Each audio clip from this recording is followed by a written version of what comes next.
పూర్తి వివరాలు చూసే ముందు మా ఛానల్ ని సబ్స్క్రైబ్ చేయడం మర్చిపోకండి. శ్రీ గురుభ్యో నమః. శ్రీ మహాసరస్వత్యై నమః. ఓం నమః శివాయ.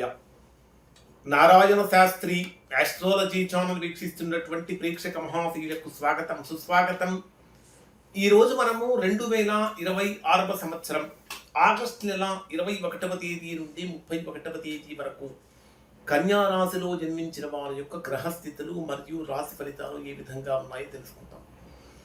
ప్రధానంగా కన్యా రాశి వారిని కనుక పరిశీలిస్తే ఈ 10 రోజుల కాలంలో కన్యా రాశి వారికి ఏ విషయాల గురించి ప్రధానంగా తెలియజేస్తుందంటే వ్యాపారపరమైనటువంటి లాభాలు కానీ, కెరీర్కి సంబంధించినటువంటి విషయాలలో కానీ, ఖర్చులు, ఆరోగ్యపరమైన విషయాలు, కుటుంబ బాధ్యతలు మొదలైనటువంటి అంశాలు ఎక్కువగా ప్రభావితం చేసే అవకాశం ఉంది. ప్రధానంగా తీసుకుంటే కన్యారాశి రాస్యాధిపతి అయినటువంటి బుధుడు రాశికి 12వ స్థానంలో వ్యయస్థానంలో సంచరిస్తున్నాడు. రాస్యాధిపతి దశమ స్థానాధిపతి అయినటువంటి బుధుడు రాశికి 12వ స్థానంలో వ్యయస్థానంలో సంచరించేటప్పుడు ఉద్యోగపరమైనటువంటి విషయాలలో, వ్యాపారపరమైనటువంటి విషయాలలో ఇప్పటిదాకా కన్యారాశి వారు బ్రహ్మాండంగా సాగినప్పటికీ మీకు తెలియకుండానే చిన్న చిన్న అవకతవకలు, ఇబ్బందులు కలిగే అవకాశాలు ఎక్కువగా ఉన్నాయి. ఎక్కడో ఏదో చిన్న అలజడితో కొంచెం అభద్రతా భావం, ఇన్సెక్యూరిటీ ఫీలింగ్ ఏమైనా కలుగుతున్నదా, అటువంటి వాటికి మనం ఏమైనా లోనవుతున్నాం అనే భావన కలుగుతుంది.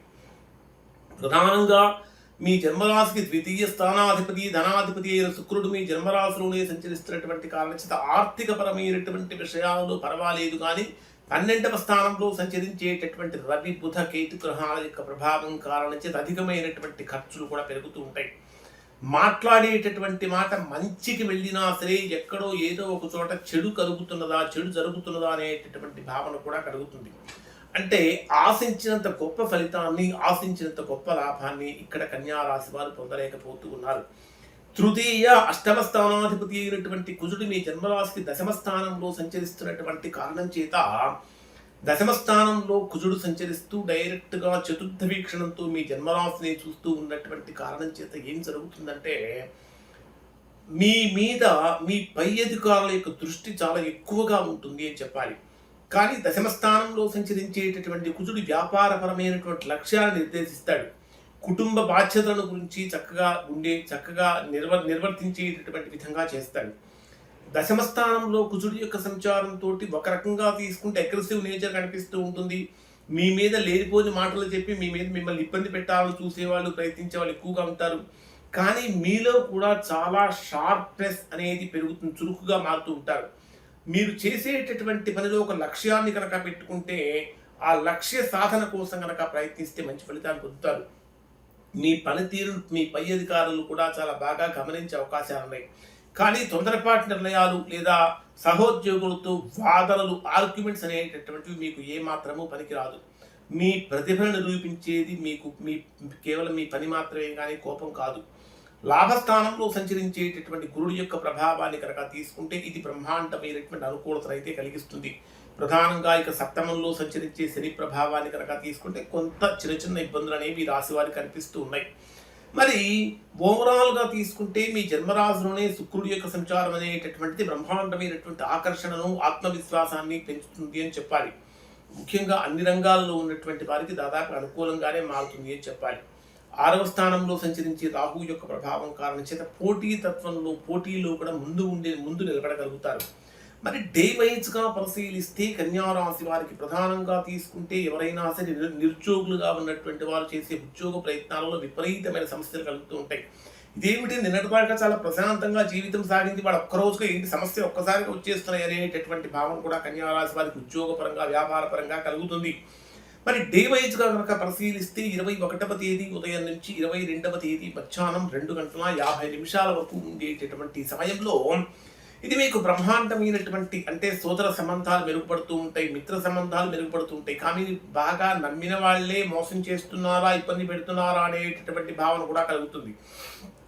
ఎప్పటి నుండో చేయాలనుకున్నటువంటి ఒక పని చక్కగా చేయగలుగుతూ ఉంటారు. ఒక ఫోన్ కాల్ లేదా ఒక మెసేజ్, ఒక పరిచయం మీకు కొత్త అవకాశాన్ని కూడా తీసుకొస్తుంది అని చెప్పాలి.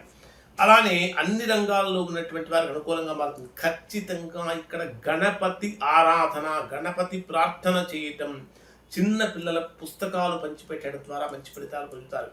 22వ తేదీ మధ్యాహ్నం 2:50 నుంచి 25వ తేదీ ఉదయం 3:36 వరకు ఉండేటటువంటి సమయంలో ఇది ఒక రకంగా చెప్పాలంటే బ్రహ్మాండమైనటువంటి అనుకూలత కలుగుతుంది. అంటే ఇంటి పరంగా కానీ, కుటుంబ పరంగా కానీ, తల్లి, వాహనాలు, ఆస్తులు, మానసిక ప్రశాంతతకు సంబంధించినటువంటి అంశాలు ముందుకు వస్తాయి.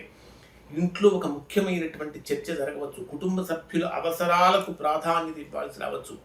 కొంతమందికి ముఖ్యంగా చెప్పాలంటే వాహనం లేదా ఇంటికి సంబంధించినటువంటి ఖర్చులు కూడా పెరిగే అవకాశాలు ఉన్నాయి. ఈ సమయంలో ఎమోషన్స్ అనేటటువంటివి బాగా పెరుగుతాయి అని చెప్పాలి.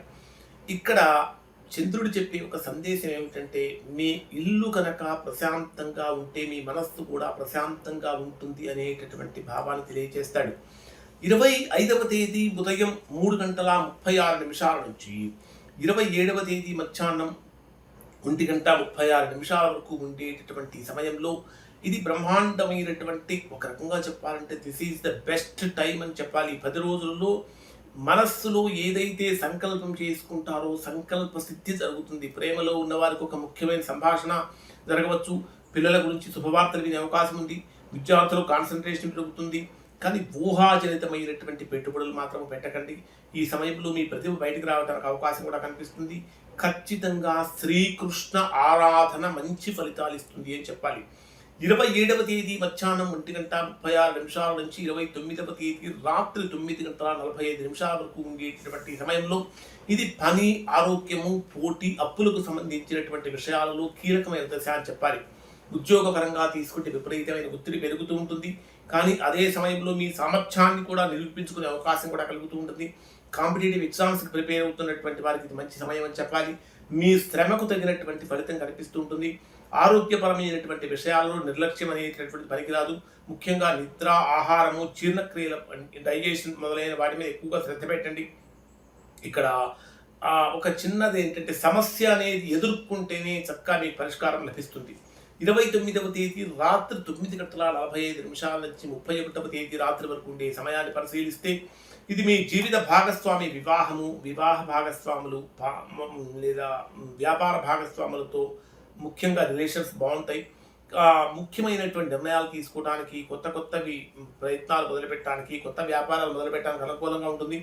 అవివాహితులుగా ఉన్నటువంటి వారికి బ్రహ్మాండంగా వివాహ యోగం కూడా కలుగుతుంది అని చెప్పాలి. ఇక్కడ ఏదైనా ఒక సంబంధం కనుక నిలబడాలంటే గెలవటం కాదు, అర్థం చేసుకోవటం ముఖ్యమైనటువంటి భావాన్ని ఖచ్చితంగా కన్యారాశి వారు గుర్తుపెట్టుకోవాలి. ముఖ్యంగా కన్యారాశి వారికి 10 రోజుల్లో జీవితం అంటే మొదట మీ ధైర్యాన్ని పరీక్షిస్తుంది, తర్వాత కుటుంబాన్ని గుర్తు చేస్తుంది, ఆ తర్వాత మీ ప్రేమను, ప్రతిభని వెలుగుతీస్తుంది, ఆ తర్వాత కర్తవ్యాన్ని గుర్తు చేస్తుంది, చివరిగా సంబంధాల యొక్క విలువలను కూడా ఈ 10 రోజుల్లో నేర్పిస్తుంది అని చెప్పాలి. ఖచ్చితంగా మీరు మాట్లాడేటటువంటి మాట మాధుర్యంగా కనుక ఉన్నట్లయితే ఎలాంటి దానినైనా మంచిగా ముందుకు వెళ్ళగలుగుతారు, ఏదైనా సాధించుకోగలుగుతారు. ఇప్పుడు చెప్పినటువంటి ఫలితాలు కన్యారాశిలో ఉన్న అందరికీ వర్తిస్తాయి. దాదాపుగా 90% మందికి 90% ఫలితాలు వర్తిస్తాయి. ఎవరికైతే వర్తించడం లేదో, ఇంకా ఎవరైతే తీవ్రమైనటువంటి ప్రతికూలతలు కనుక పొందుతూ ఉన్నారో అటువంటి వారు ఒక్కసారి మీరు మీ యొక్క వ్యక్తిగత జాతకాన్ని విశ్లేషణ చేయించుకొని దోషం ఎక్కడుందో తెలుసుకున్న దోష నివారణ కనుక చేయించుకుంటే చక్కగా సత్ఫలితాన్ని పొందుతారు. ఇవి కన్యారాశి వారి యొక్క ఫలితాలు. శుభం.